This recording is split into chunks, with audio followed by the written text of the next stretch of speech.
go down. I think after Hyderabad, the whole team, we were really hurting. We were discussing ways of getting back into the series. We were particularly aware of where we were as a team and how we were going to get back. And I asked the players at the end of the game to do to give me a presentation. Individually, I wanted 3 points from each of them, technically, mentally, and team, as to how we were going to get back over the next couple of games, how we were going to get ourselves back into the series.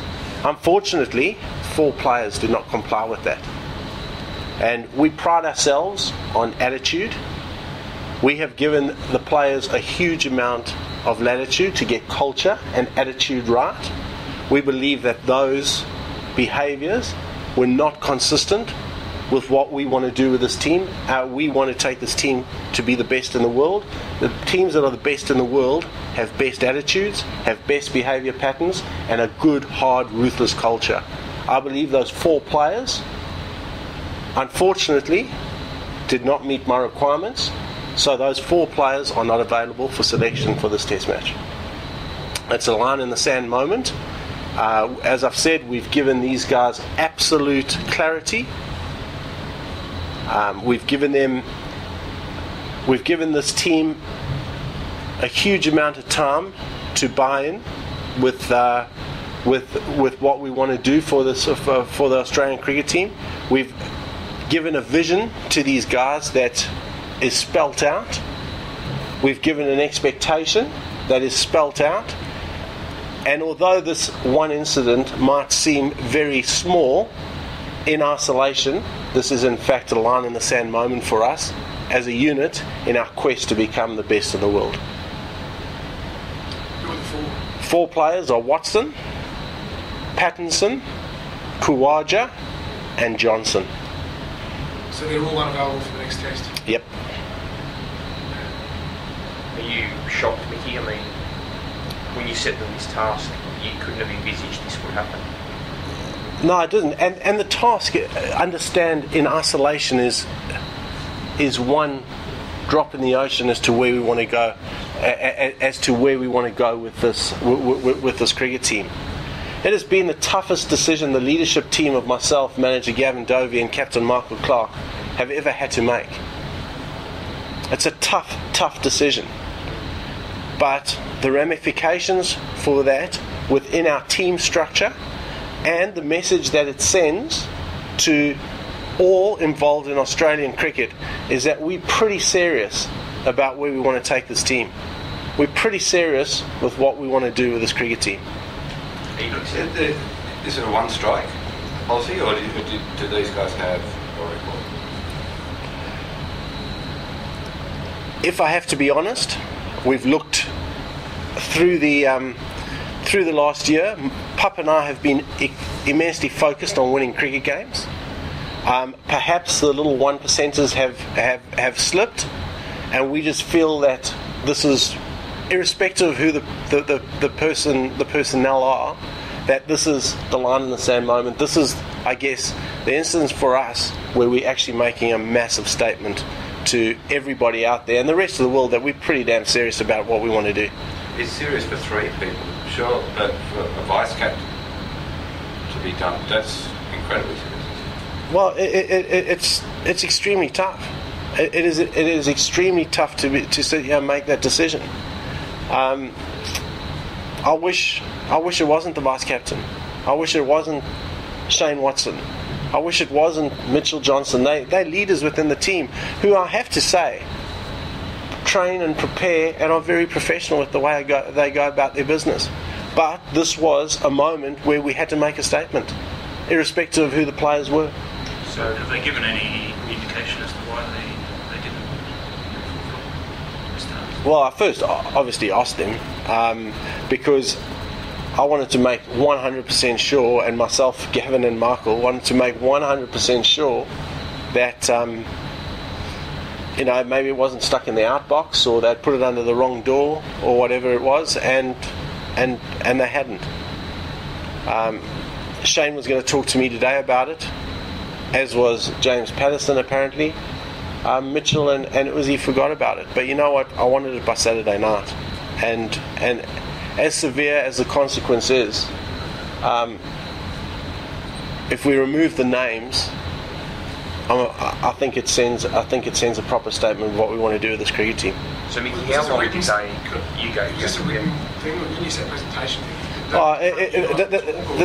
The guy, they could do it in any way. It could be in writing and putting something on my door. It could have been in an email.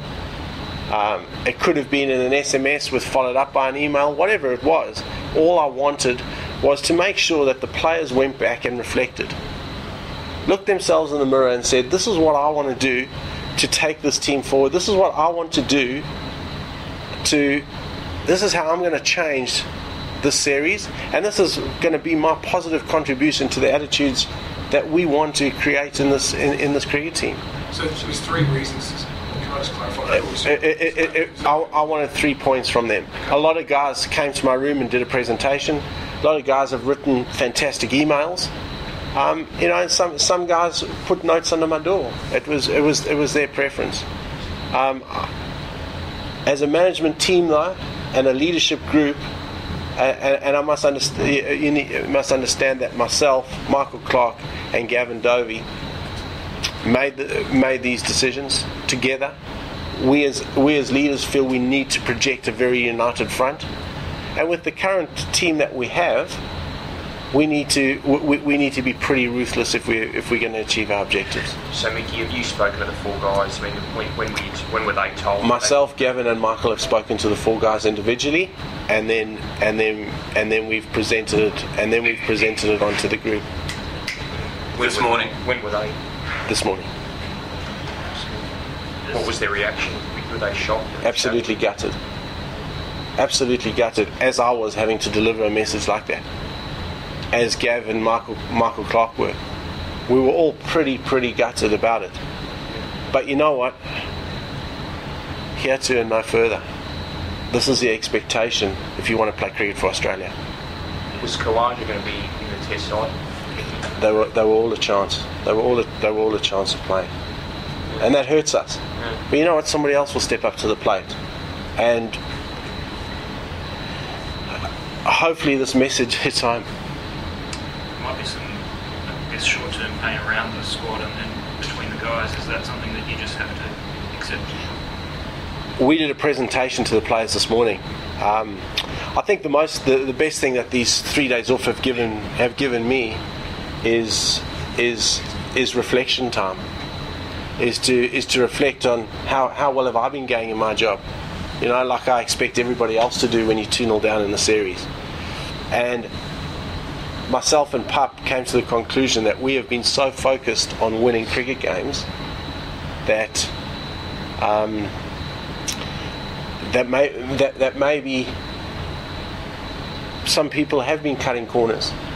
Perhaps there have been some soft options taken, and we decided that we needed to really get that in line. The key for us, and our commitment to the players, to the rest of the support staff, the 3 of us have committed that we need to be totally consistent with this going forward. So is this a black mark from the Ashes, Mickey, or did you wipe the slate clean after this? We wiped the slate clean after the last day of this test match.